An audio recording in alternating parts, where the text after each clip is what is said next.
ఇవాళ పవన్ కళ్యాణ్ అనే వ్యక్తి మాట్లాడుతా ఉన్నా కూడా మనం వినవలసి వస్తా ఉంది. నిజంగా ఇది మన కర్మ. 4 ఏళ్ళు ఇదే పెద్ద మనిషి చంద్రబాబు నాయుడు గారితోనూ బీజేపీతోనూ ఇద్దరితో కలిసి కాపురం చేశాడు, సంసారం చేశాడు. తాను కూడా 4 ఏళ్ళు. ఆయన ఎన్నికలకు 6 నెలల ముందు ఆయన బయటకు వచ్చి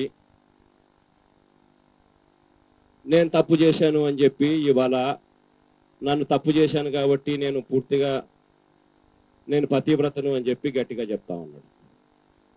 ఇలాంటి వ్యక్తి రాజకీయాల్లో తాను కూడా మాట్లాడడం మొదలు పెడితే దాని గురించి కూడా మనం సమాధానం చెప్పాలి అని అంటే నిజంగా ఎక్కడికి విలువల గురించి తాను మాట్లాడతాడు? నిజంగా ఎక్కడున్నాయండి తనకు విలువలు? నలుగురు పిల్లలు,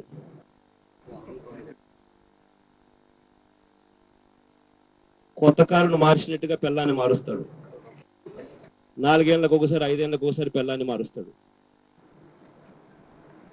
నిజంగా ఇలాంటి వ్యక్తి ఏ నువ్వు ఇంకొకరు లేకపోతే నేను ఇట్లాంటి పని చేసిందంటే ఏమనిందరో, నేను మిమ్మల్ని కానీ నన్ను కానీ ఇంకొకరిని కానీ నిత్యపెళ్లి కొడుకు అని చెప్పి బొక్కలో వేసిందరా లేదా? ఇది పాలిగమీ కాదా? ఇలాంటి వాళ్ళు ఎన్నికలకు 6 నెలల ముందు బయటకు వచ్చి తానేదో సచ్చీనుడని ఇంకొకటని వీళ్ళు మాట్లాడడం,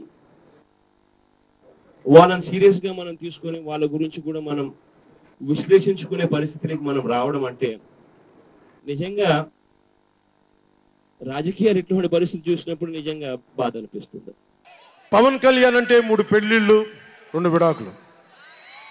అతని దృష్టిలో 4 పెళ్లిళ్ళు అంటాడు. మరి 4వ పెళ్ళం ఎవరో తెలియదు, జగన్ ఏమో నాకు తెలియదు. మరి